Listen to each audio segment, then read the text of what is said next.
All right, I think we're good to get started.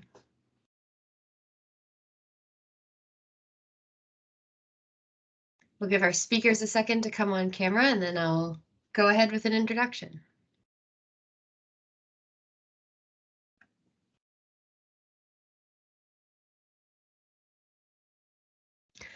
Awesome. So welcome everyone. Thank you so much for joining our webinar today, an open discussion on autism in the workplace, presented by ASO. Huge thanks to ASO, formerly known as the Asperger's Society of Ontario, for putting on events like this, offering free services to those in the ASD Level 1 community. Much appreciated. My name is Riley Booth. I volunteer with the ASO and I work at Microsoft as well. I'll give a quick introduction of our speakers today. We have Laura Gibbons, if Laura wants to give a wave. She's an HR manager at Microsoft and she's worked on our neurodiversity hiring program and has tons of insight to share on how that program was set up and what it enables. We have Karen Kelsey, if Karen wants to give a wave. She is the relationship manager for Canada for an organization called Lime Connect. And Lime Connect helps other organizations and companies to understand the strength and diversity and provide that kind of coaching for organizations. We have Alexander Andras here. He is openly autistic and bringing an awesome perspective to the webinar today, sharing some experiences.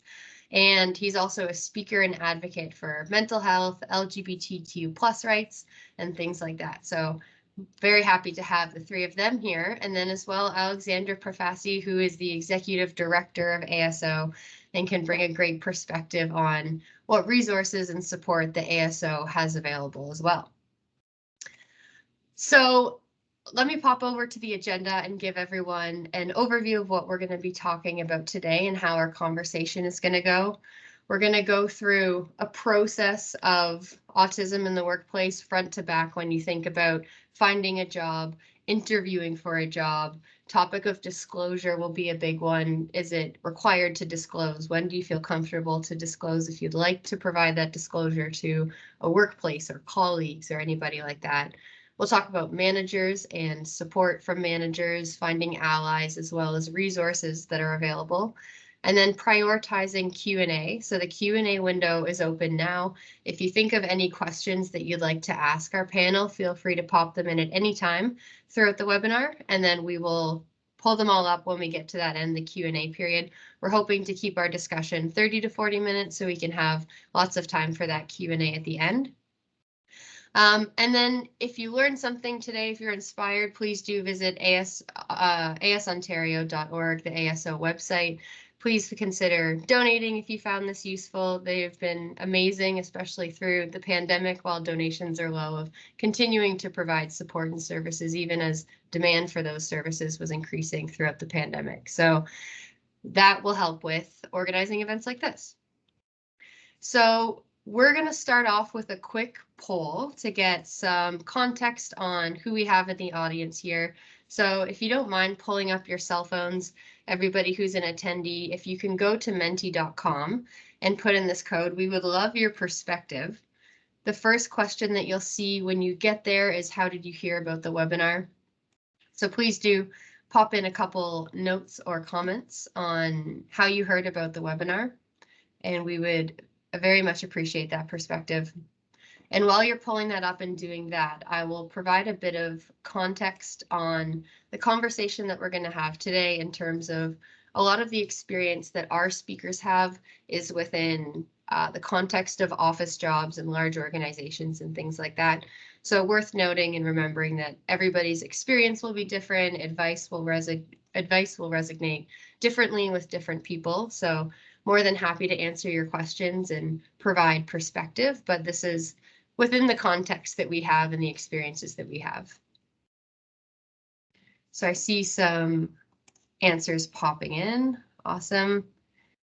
Thank you so much. I'll give it another 10 seconds or so to get your answers in there.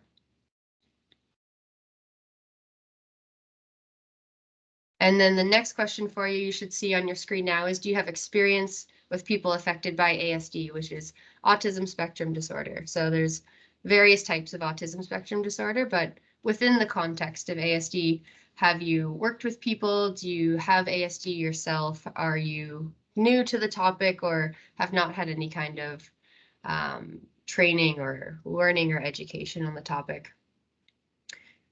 So looking at the results right now, we're pretty varied. We have a big group that has a friend or a family member, and then we have a big group that has no experience, almost splitting evenly across all categories, actually. So it looks like we have people across all different walks and levels of experience. So we'll keep that in mind as a presenter group today. So we're going to dive in and get going. The first topic that we're going to broach on, I would love to give Karen a couple minutes to give us an overview of Lyme Connect and what Lyme Connect does as an organization. Sure. Thanks very much, Riley, and really appreciate having the opportunity to participate in this discussion today. At Lyme Connect, we're focused on rebranding disability through achievement. That's our mission. And so our focus is really to help individuals who have disabilities, and certainly people on the autism spectrum are included in that, to utilize their strengths and abilities to find jobs that are in alignment with their education and experience. And so we work with our corporate partners. So we have a number of great partners, Microsoft actually being one of them. And we, in working with those companies, we are helping people to connect for job opportunities. We focus on, first of all, attracting people to our network, which similar to the ASO is at no cost. So people can join our network and then take advantage of all of our resources. And they really just have to go online and create a profile in order to be able to do that and acknowledge that they have a disability. We don't ask for documentation to support that. We just want to make sure that we're providing resources to the people that we're intending to. And then we help to prepare them. So we do a lot of things related to employment, helping people with their resume, preparing for an interview, networking, disclosure. We spend a lot of time talking about, and finally we connect them with our corporate partners who, as I mentioned, Microsoft is one, but in Canada it also includes Bell, CIBC, IBM, Kraft Heinz, Rogers, and TD. Awesome. And yeah. Awesome. Thank you so much. And then Alexandra, do you mind giving us a quick overview of the types of services that ASO offers? Absolutely. So ASO has spent essentially the last 2 decades as the only nonprofit organization in Ontario that supports folks with Asperger's, or what's now commonly referred to as ASD1. We provide a number of free services, but I think at our core is our action line, which is essentially just a helpline where anyone with a question, concern, or need related to ASD1 can reach out to us for help. So as an example, in the context of today, we get calls from adults who aren't sure about whether or not they should disclose their diagnosis to their employer, and also from employers who might have just learned that an employee has ASD and aren't really sure how to accommodate or support or what to do next. And our job here at the ASO is to understand what each person's need is, and really just to help in whatever way that we can. So that's really what our core service is. Thank you. Perfect. And then Laura, from your perspective, I know at Microsoft you worked on the neurodiversity hiring program. It would be great to have a quick overview of that for context as well.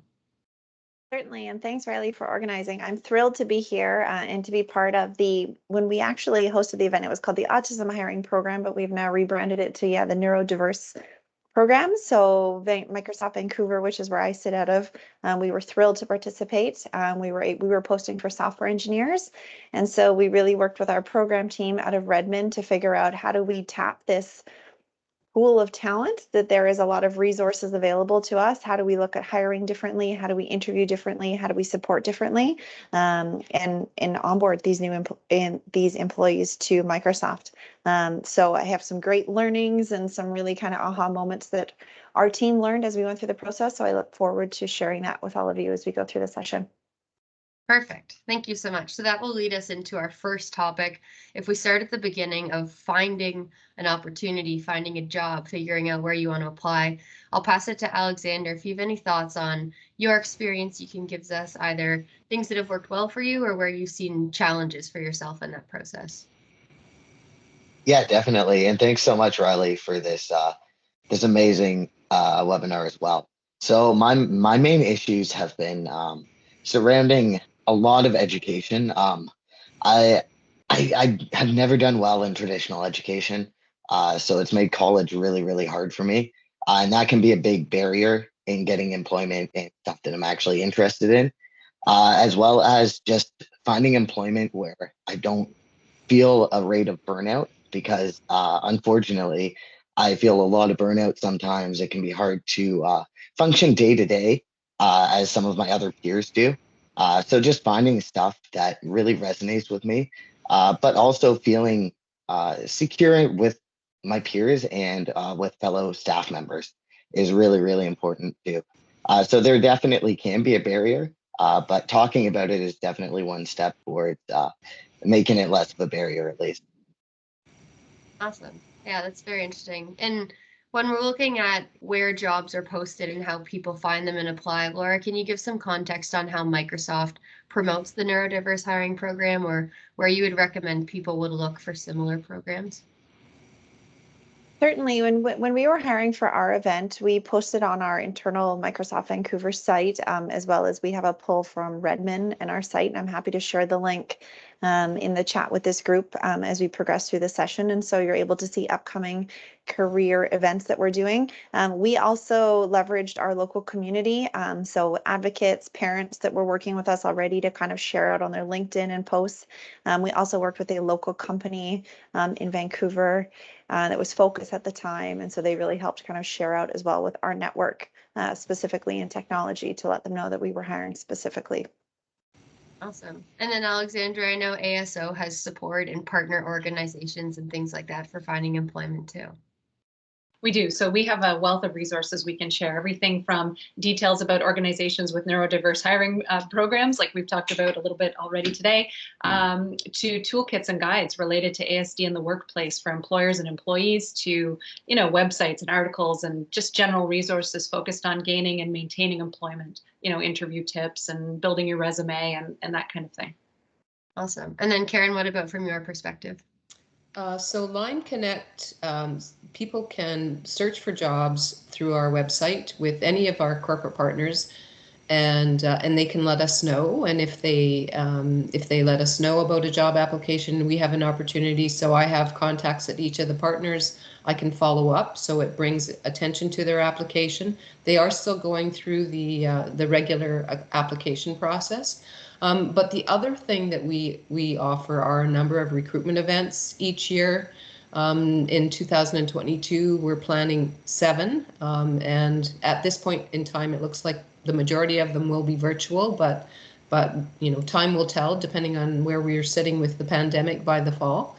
And all of those are by application. So when individuals apply to attend the event, their candidate information gets shared with all of our corporate partners, who in turn identify people that they're interested in meeting with.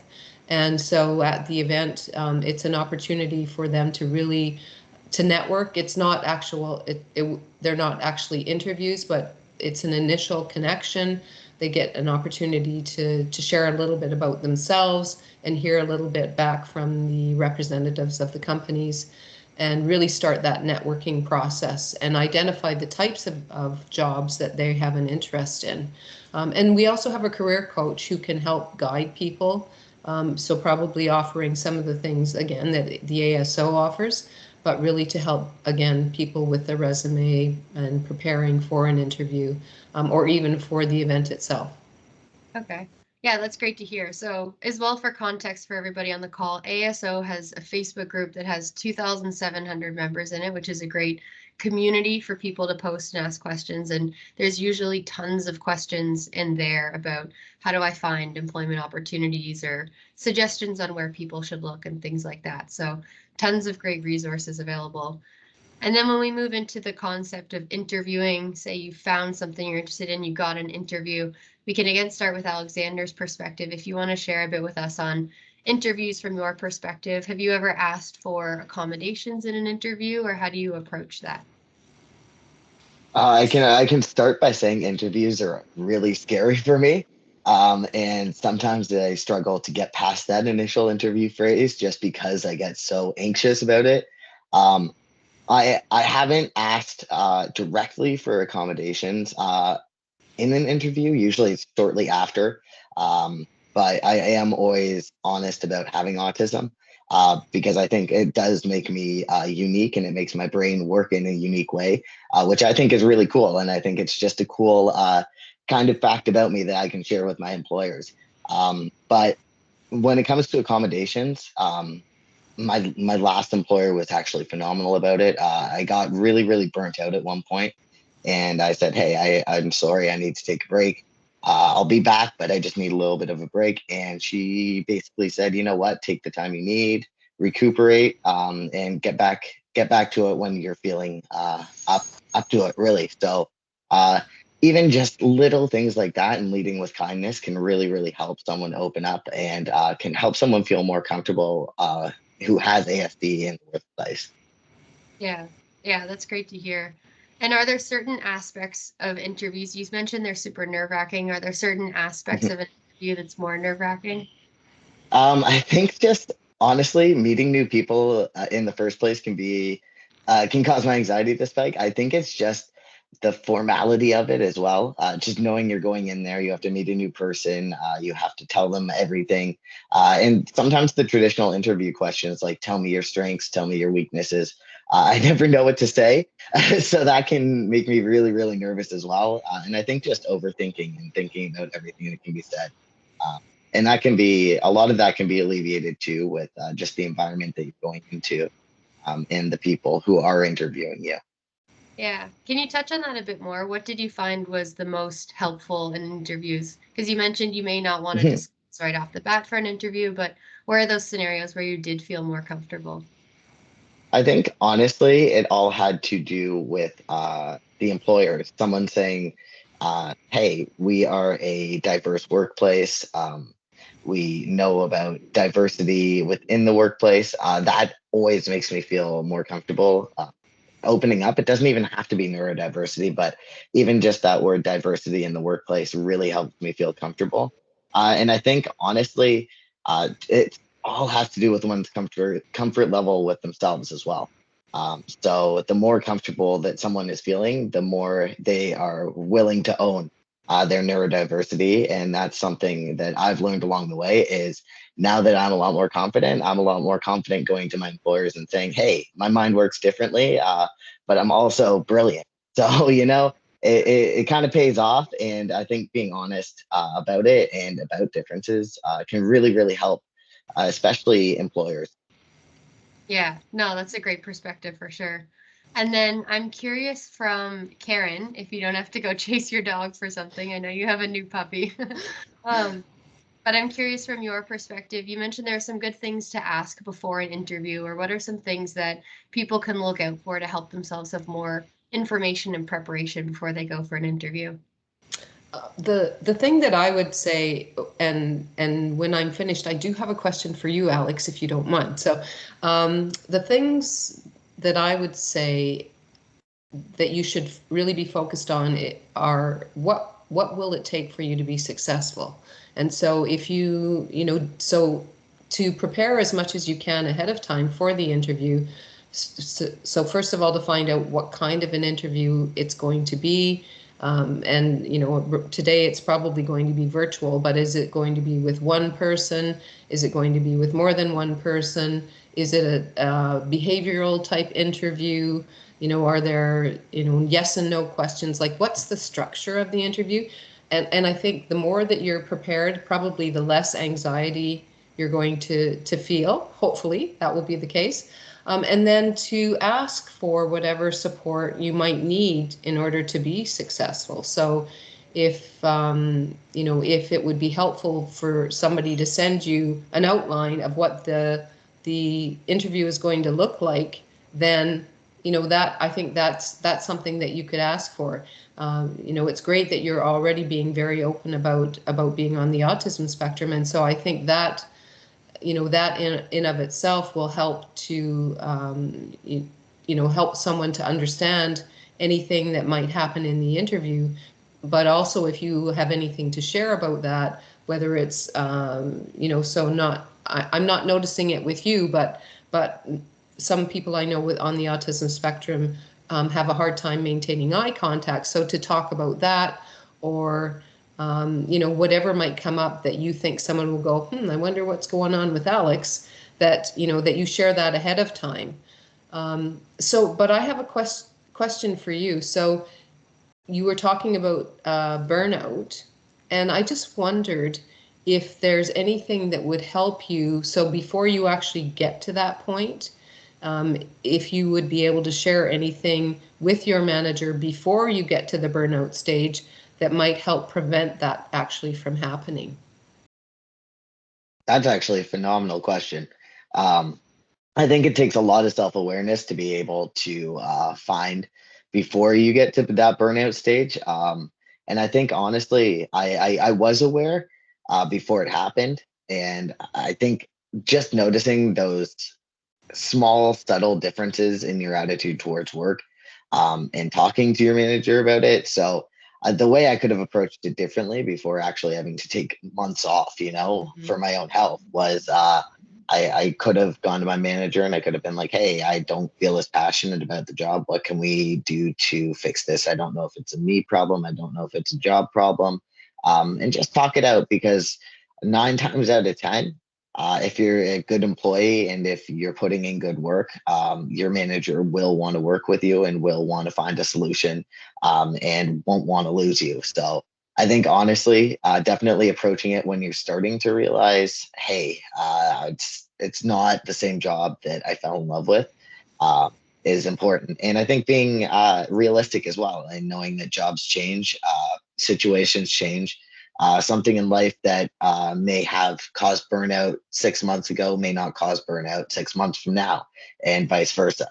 So I think it's just acknowledging life is ever changing, and that there are people who do want to support you and do want to make sure that you take those steps before you do have to take those drastic measures. Right. Yeah, right. that's great insight for anybody, definitely. Mm-hmm. And Laura, can you give us some perspective on how interviews were modified when Microsoft made the neurodiverse hiring program?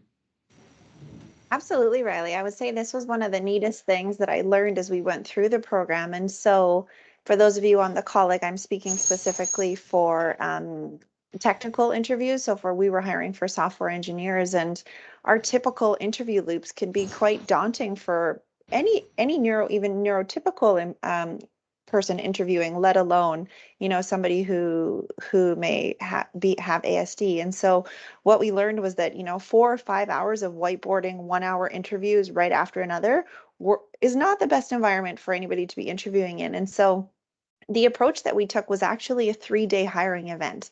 And how we kind of spaced it out was that the first day was really come into our office, get to know who we are, get to know what our workspace looks like, meet the teams that are hiring, get a sense on what is the products that they're working on, what is the team like, what is the team culture like. That was kind of day one. And then what we actually did for day 2 was mock interviews. And so knowing that interviewing can be nerve-wracking for anybody, it was, how do we go through without the hiring teams? So we had some other leaders join our program to do what was called mock interviews. And so they met with the individuals. I can tell you nerves were high.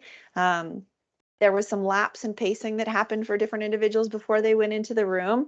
And it was a very what I would say the learning that came from that was that standing and watching somebody do a coding question on a whiteboard can be paralyzing for some people. And so it was, you know what, let's talk through it. Or do you want me to step out of the room and give you a few minutes to think about it? Because when you're working at your desk, you have your wiki to look at, or you can ask your coworker beside you. And so it was that sitting there staring at somebody watching them whiteboard is perhaps not the most inclusive way to interview. And so what we ended up doing in the debriefs after the mock interviews was having, again, some other engineers come in and say, hey, if you get stuck at that problem, ask. Like, this interview is as much a conversation as it would be in the real work environment. You're not left to kind of be stuck and try to figure things out on your own. So again, just thinking through different opportunities. Then we finally had one individual who she got very nervous during her interview. And so the interviewer actually said, you know what, let's go for a walk. And so they just walked around the office, again, talking through, tell me your logic, tell me how you got there. How would you kind of fix this moving forward? And so again, it was just pausing to give that different way of learning, different way of assessing that's more indicative of real life than our typical whiteboarding. And so then when we went to the third day of our interviews, all of the candidates had already been through a mock interview. They'd had some feedback, they'd had some coaching sessions. And so they knew obviously how to be a little bit more prepared, or knew what to ask for if they needed space or time or paper to make some notes themselves. So definitely very eye-opening, Riley, for us, how we think about how we hire technical talent. Yeah, that's awesome. That's a really interesting perspective for sure. The next question that we're going to bring up is around managers and disclosure. So we can start with Alexander. If you want to give us some insight on when have you or haven't you felt comfortable disclosing, and the relationship that you've had with your managers and jobs that you've had. Definitely. I actually have examples of both. So there was one situation where I just didn't feel comfortable. There's a term called masking in the AST community, and it's basically putting on a neurotypical front for everyone else. So I masked basically the entire time. I have both physical and verbal tics. So I suppressed those, acted basically as neurotypical as I could. And my burnout was 20 times faster. I had to quit that job within a year, I believe, versus my other job, which I was at for 2.5, 3 years. And it was just due to the fact that I was going into the workplace. I felt like people didn't actually get to see the authentic part of me. And it was really tough. But on the flip side, my last workplace was nothing but fantastic. I was upfront with my coworkers, who a lot of them were turned into my really good friends. We're still in contact now. So I was upfront, and all they said was, cool, that's great. And honestly, the most important thing that they did was they treated me like everyone else. They treated me like a friend. They treated me like a coworker. And it really changed my perspective on traditional workplaces and stuff like that, because they were nothing but great. And like I said, we're still all in touch. So it was a pretty special group.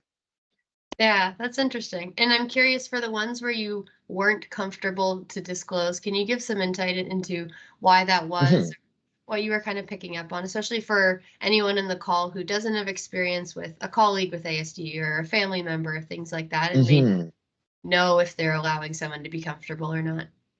Absolutely, yeah. So a lot of it was there's a lot of subtlety to even aggressive terms, like using terms like the R word, stuff like that. Just very neurotypical kind of like language, and it was a lot of back and forth. So I remember we did have someone who was neurodiverse who came in, and I would hear other participants mocking them behind their back. And just being in that environment made me feel unsafe to even talk about it. I remember I went outside with that person and said, I understand it more than you get. I get it. I'm so sorry that happened to you. And it was one of those situations where I take huge pride in my workplace. And it was heartbreaking for me to know that support and that pride wasn't reciprocated. But yeah, that's just it's watching your language and making sure that you are aware of what you're saying, and that you are making sure that you're being nice to people who may think differently than you do. Yeah, absolutely. I'm sorry to hear that, but I'm glad you had the positive experiences as well. Definitely, yeah. Yeah. Laura, do you mind giving us some context on what training was provided to managers as part of the hiring program? Certainly. So we took a variety of approaches, Riley, when we thought about it. And so the first thing that, I like to call out for this group is that even though we did a very specific neurodiverse hiring program, we wanted to do an overall education for our entire site to say, look, there is likely somebody that you are working with that has autism. And so here's kind of a general, like in the realm of being a more inclusive employer, here's kind of like we brought in a gentleman by the name of Dr. Warling, and he came in and kind of gave a baseline understanding of what is autism, what are the biggest barriers for employment, what should organizations and teams and managers be looking at. So we took that approach for the entire site. And then for these specific teams that the individuals were hired onto, of course, we did some prep and coaching before interviews. Again, watch for cues, like if people start to shut down, how are you going to continue the conversation? How are you going to support? And then once we actually went to offer with the teams, we did and the participants were, of course, aware of all of the steps in our process because they had self-selected and disclosed into the program, where we said with them, we will be sharing with your manager and a very small group of individuals that you work with to let them know that you're going to be joining, and here's perhaps how you might work a little bit differently. And so we used like a very small group, again, to just bring up, hey, this employee is starting on this day.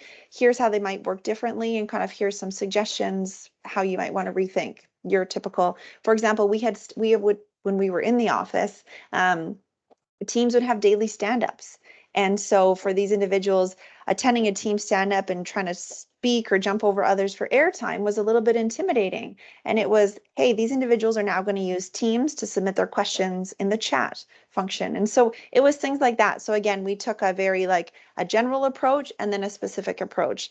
The other thing also for managers that we did, and I can't remember if it was Karen, I think it was Karen that mentioned it, was we set up job coaches as well. So as part for these individuals that were in the program, it was how can we not only support the individual, but also the manager to be aware of if you have difficult conversations, how do you kind of navigate those? Or if you're seeing your employee disconnect, how do you kind of help manage that? And so, like I said, Riley, variety of different resources and avenues. We also used employee resource groups. That was another thing that Microsoft is really big on. So how do we connect both managers and our new hires with our existing ERG groups?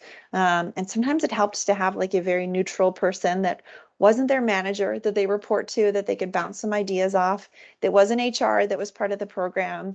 Again, like just a confidant and somebody to speak to. So those were some of the things we did. Yeah, no, that's great to hear. That's great. It's lots of tips that other organizations could follow or implement as well. So that's awesome.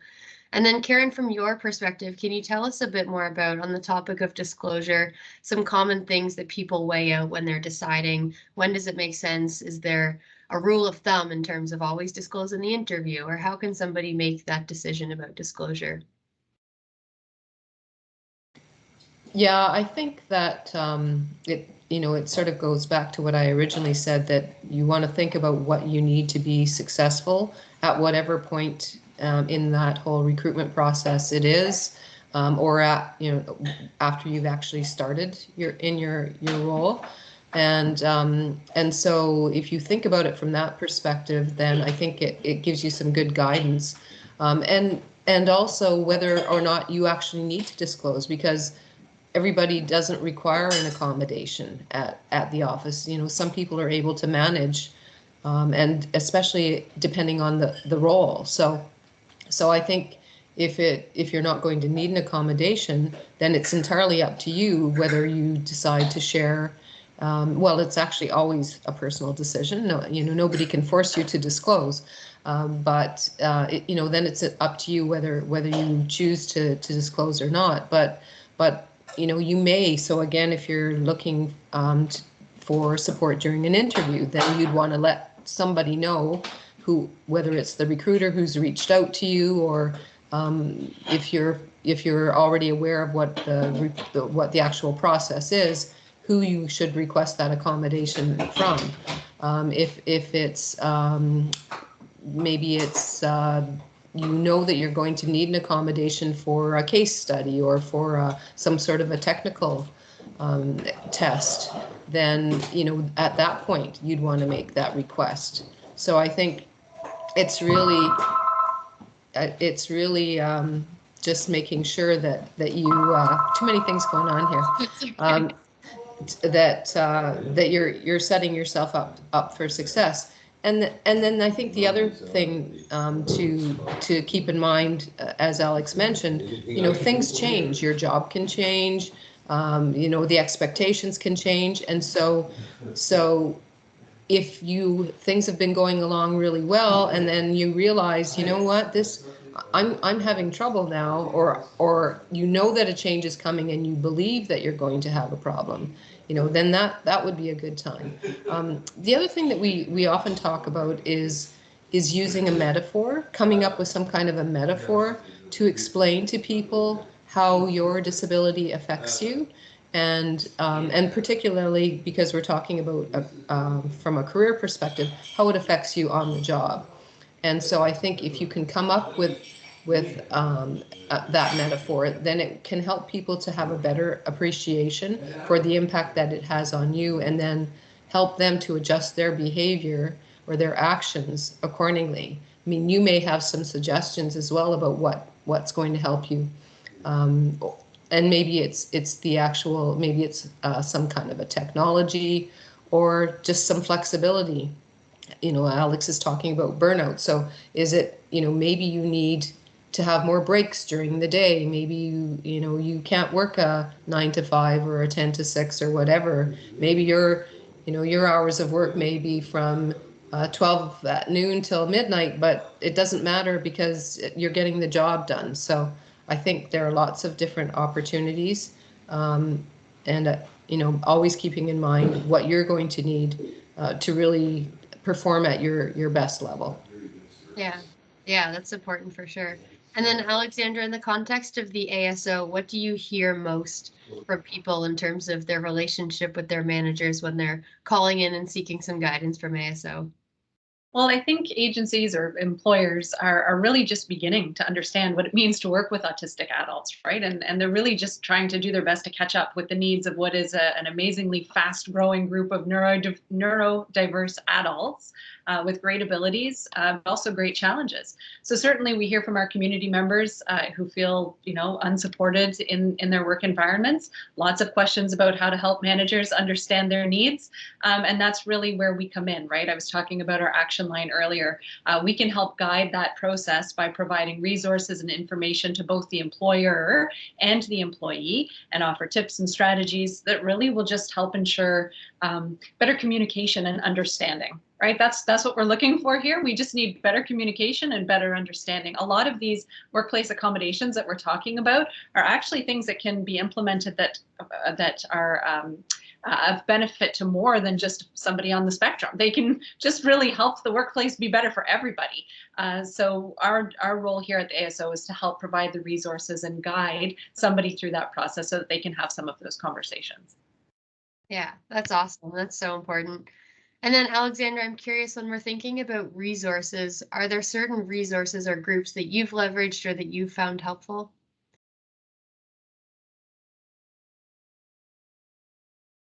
Sorry, it took me a minute there.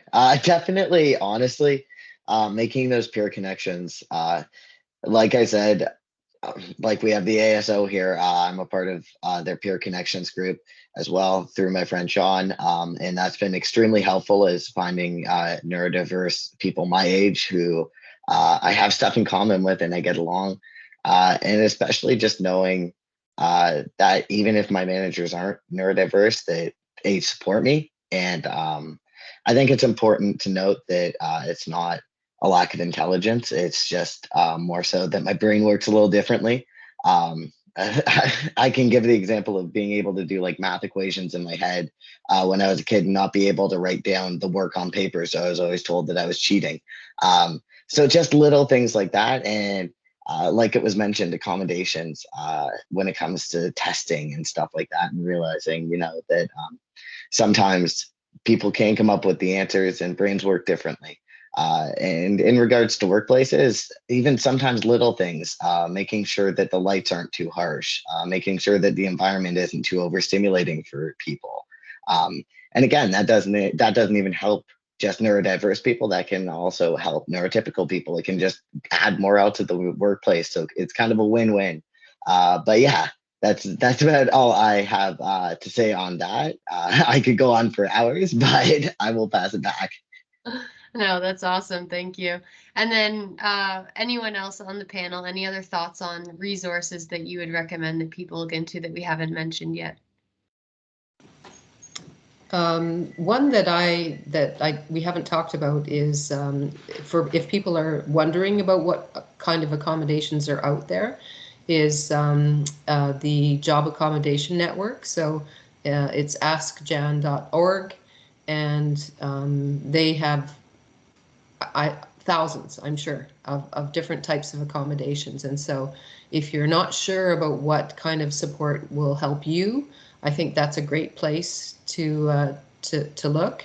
But I also think that, you know, Alex has already talked about some of the accommodations that are helpful for him. I think often individuals know what works for them. And so, you know, as Alexander was saying, it's really more about having that conversation and being able to communicate with whoever it is, your manager or someone in HR or your colleagues, what's going to support you. And then Laura also mentioned about ERGs. I think they're a great resource. I know that the ERG at Microsoft is fantastic. It's quite an incredible group of people. And so those are people who can be your allies. They can help you, you know, to bounce things off of issues that you might be having, and even help you to advocate if you need to for, you know, for yourself on the job. So those are some of the resources I would suggest. And of course, Line Connect. Yes, definitely. Awesome. Okay, so we'll move into the question portion. If anybody on this call would like to pop questions in the chat, please feel free. But I will start with some questions that we gathered in advance. So we put out some feelers on that ASO Facebook community that I mentioned that has 2,700 people to see what questions the community had.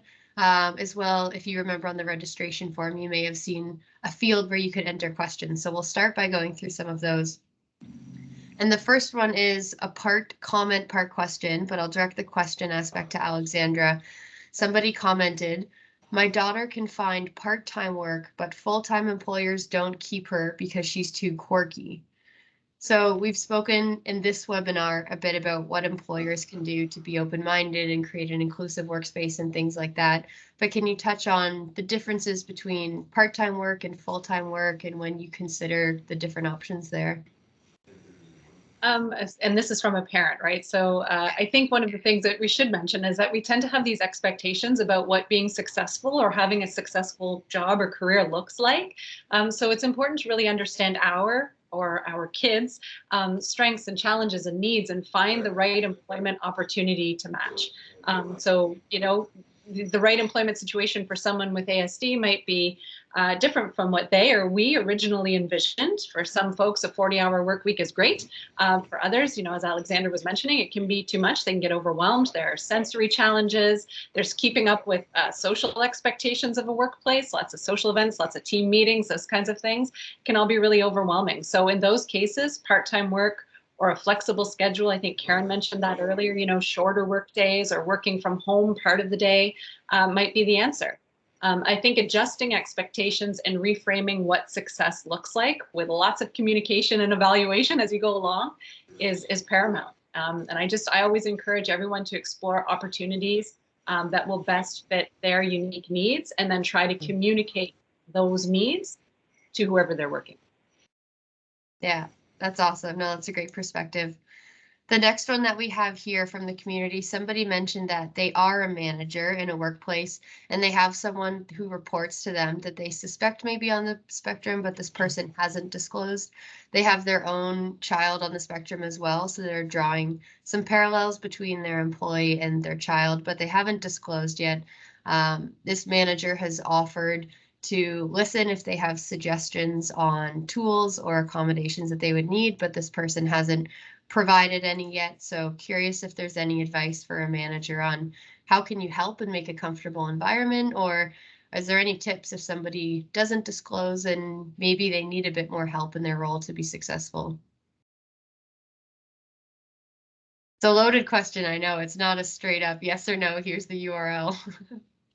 No, so I'm sure others will have something to say about this too. And, you know, from a management perspective, that would be difficult. But I guess one of the things I'd want to know is, has that manager offered support or asked questions to all of their employees, or has the manager really singled that person out? Because I think that's part of the challenge. So that person may not want to be forthcoming because they feel like they've been targeted, or you know, that everybody will be saying, well, why is this person being asked if they need some, you know, some additional support?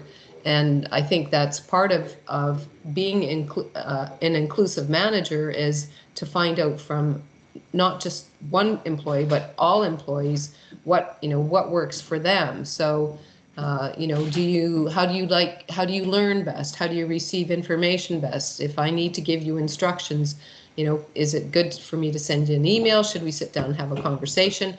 What works best for you? And so that would be one of the things that I would wonder about is, you know, has that manager sat and you know, maybe at this point having a team meeting isn't going to work, but it is something I think to be considered.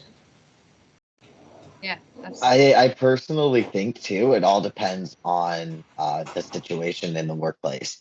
So I have a diploma in social service work where maybe disclosing would be a bit more important versus I have another diploma in photovoltaics, so solar panels, where disclosing wouldn't be as much of a big deal. So I think it all depends on the workplace as well. And that not even just that you have to, it just could help your manager and it could help future clients understand you a little bit better in certain things. But honestly, it's up to every individual person. And if someone doesn't feel safe or doesn't feel comfortable disclosing, that's their own choice and own prerogative. Yeah, absolutely. And just as a quick follow-up point, if I can, Riley, just one of the things, we worked with an employer who was facing a similar situation. And one of the things that they found successful was they put a little survey together that was, you know, how can I improve? How can we improve the workplace? How can we be more inclusive? Are there any accommodations that we can, and sent it out to the whole team, which, going back to Karen, made everybody feel a little bit more comfortable about sharing and folks a little less kind of singled out. So it's kind of a great way if you can make a comment or feedback opportunity for your whole team. Yeah, absolutely. That's a great point for sure. The next question that we have is when we're looking at training. So say someone's gone through the interview, they got the job. When we're looking at training, how can we make training more flexible for people on the spectrum? I'm not sure, Laura, as part of the Microsoft program, was there accommodations provided during training? You know what's interesting, Riley? We never got any accommodations specifically for training. The ones we got were more kind of just about Microsoft has, at least our offices were open concept. And so it was this open concept office. There's a lot of noise. Can I have noise canceling headphones? And, you know, can I pop into a focus room for a couple hours a day when I need a break? So those were the accommodations that we saw. I think all in all, and you know, not to toot Microsoft's horn because we definitely have some work to do, but we are really just kind of pushing and challenging ourselves to how are we more inclusive with everything that we offer? So are we making sure that we have accessibility options? Are we making sure that we have captions on? Are we making sure that we have an interpreter if we need it? Are we making sure that there's recordings that people could listen to after? And so, you know, I wouldn't say there's anything specific for neurodiversity that we've done, but just kind of in general, I think we're trying to make sure that we are as inclusive as we can be for any kind of impairment that we might have in the workplace. Awesome. Any other thoughts from anyone else on training accommodations? I I think to go back to the point that I was trying to make earlier is that because everybody processes information differently, to find out or to ensure that you're giving a number of options for people to receive information and therefore be able to process it in whatever way works best for them. Yeah, absolutely. All right, the next one is one of those tricky situational questions, but the statement says, I've had substantial conflict with a colleague at work, and it wasn't until the conflict was at its very peak that my colleague disclosed their diagnosis. But then since then, we've been working great together. So I wish that they had disclosed earlier, but I also understand that it's a personal choice of when you choose to disclose. So I think they're looking for insight on if this were to come up in another situation, is the advice to be more open-minded with all your colleagues, or any thoughts or tips on how people can avoid situations like that?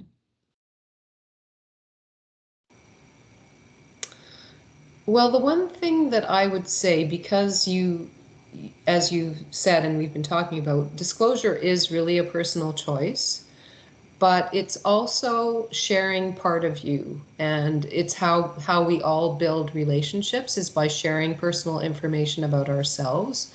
And so if that person were to maybe start with telling something about themselves that everybody wouldn't necessarily know, but and everybody, of course, has to be comfortable with the degree that they're sharing personal information, but to share something so that somebody else might also feel comfortable to go ahead and share something about themselves, whether it's a specific interest or hobby, or something that you find difficult, whatever it is. But or maybe a family, well, and sometimes family, that can get a little dicey, but something that that is going to, somebody's going to learn something about you that they wouldn't necessarily have known, and it's going to help build that relationship. Any other thoughts on that? We can pivot that question as well to any other. I can yeah, I can talk to that. I know for sure, like I have gotten into a few conflicts with coworkers over my years as well. Just due to how blunt I can be and how honest I can be about some things. But honestly, it's up to the person to do when they disclose or if they disclose, because sometimes they may not ever choose to disclose, and that's okay too. But at the end of the day, even though it is something that may have helped you understand them better, it's still a deeply personal thing to them, and it's something that they may not feel comfortable sharing. It's a great thing that they felt comfortable sharing with their coworker, but I think it's important to keep in mind that not sometimes it's not an if game with people, but a when, if they ever choose to disclose. Yeah. That's a great point. And I'll just read another statement here that we had from the ASO community about the best work experiences that I've had tended to be with small groups of open-minded individuals who accepted me, quirks and all. And they would say things like, oh, that's just so-and-so, in a loving way, and we're very open and accommodating. So I think that's a great way to think about anybody that you work with in the workplace. And even something I've learned from organizing this discussion and speaking with all of you, maybe autism, ASD is not on your mind whatsoever. You're just having conflict with a colleague, right? Maybe there's tons of tips around being more open-minded, sharing some vulnerability to try and find connections and middle points that we can all work from and leverage in the day-to-day work that we all do. Any other questions coming up in the chat? I see one that we may be able to comment on, but in terms of an upside down approach in the educational system, does anybody on this panel, I know we're talking more about the workplace, but does anybody have thoughts on the education system and providing more understanding and awareness within schools?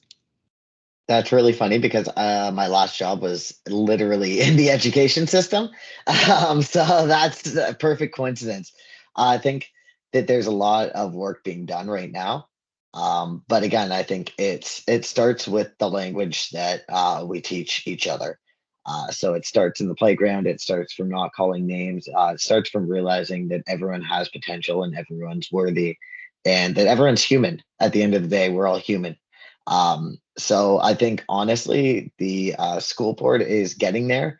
I think there's a lot of representation that's growing steadily, and it continues to grow, especially with presentations, assemblies, stuff like that, opportunities to meet more people who live with ASD, and more opportunities to make friends with people who live with ASD as well. I think even just making a friend can completely transform someone's mind about an issue, as well as completely transform systems. So I think it's just important to realize that it is it's on its way. It'll take a little bit, but the school system is definitely recognizing and embracing and loving kids for their differences now and for their brains, which is really, really encouraging and neat. Oh, that's awesome. Well, I'm great. It's great you were involved in that work as well, because that sounds really meaningful.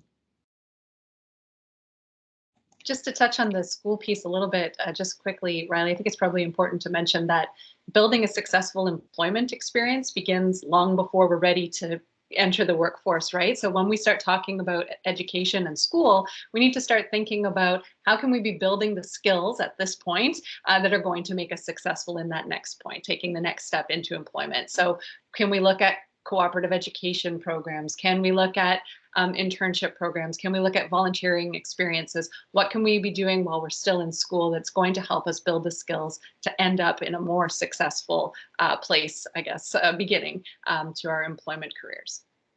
Yeah, that's a great point as well. And I imagine ASO works with a lot of students as well as adults. We do, absolutely. Yep. And transition planning is a big area of our focus. So we have all sorts of resources to help families prepare for that big jump, because it is a big jump, whether that's from high school to post-secondary, or whether that's from post-secondary to the employment world. So yeah, we have all sorts of resources to support. That's great. So we have 4 minutes left. If there's anyone else with a question, pop it in the chat now. Another statement I will read from the ASO community on the topic of accommodations. One piece of advice from someone in the community: I would suggest that others be their own advocate for accommodations. Do your research and know your rights. I had to fight an appeal, and it's an ongoing process to be heard. I won my appeal and finally got the accommodations that I require, but it's a constant stress in my life. So any thoughts either from this community on that, or I'm not sure personally what accommodation processes are like. If there's a lot of bureaucracy and forms, I imagine some of them with your manager may be a little easier, kind of a verbal agreement with your manager. Maybe some of them are more substantial, but any thoughts on that from this group? I think it honestly all depends on the organization. Every organization's different with what accommodations they offer and what accommodations, because some organizations have incredible accommodations, from voice to text programs, stuff like that. So I think it's kind of a organization thing. Yeah, that makes sense. I think that's it for the questions that we have. And if there's none others from the audience, I think we're in a good place to wrap up. So thank you so much to all the speakers. Amy agrees that raising successful students becomes successful employees. So that's awesome. Thank you for that comment, Amy. Thank you for everybody that joined. If there's anybody that wants to do a wrap up, maybe Alexander, I will put you on the spot, but any kind of final words you want to mention to the audience before we close off? I think you've had some quotable points already, but maybe you have kind of like a leaving message. Yeah, for sure. I think honestly, it's just be kind and be patient, and just realizing that people who have ASD are really brilliant minds. It's just being patient enough to tap that gold mine of information. Yeah, thank you so much. And I'll just layer onto that, the learning that I've had definitely is, like I said, even if ASD isn't on your mind, just having that mindset in general in the workplace, because you never know if someone has or hasn't disclosed, or maybe even they disclose to your manager, but not you personally. So always being aware of creating an inclusive space for anybody in your workplace. So thank you all so much. Please do check out asontario.org, ASO's website, and consider donating if you enjoyed the webinar today, so we can do more events like this in the future. Check out Lyme Connect and obviously Microsoft's neurodiversity hiring program. But thank you so much to all the speakers, and to Noor, who's an ASO volunteer helping us out on the back end with the technology.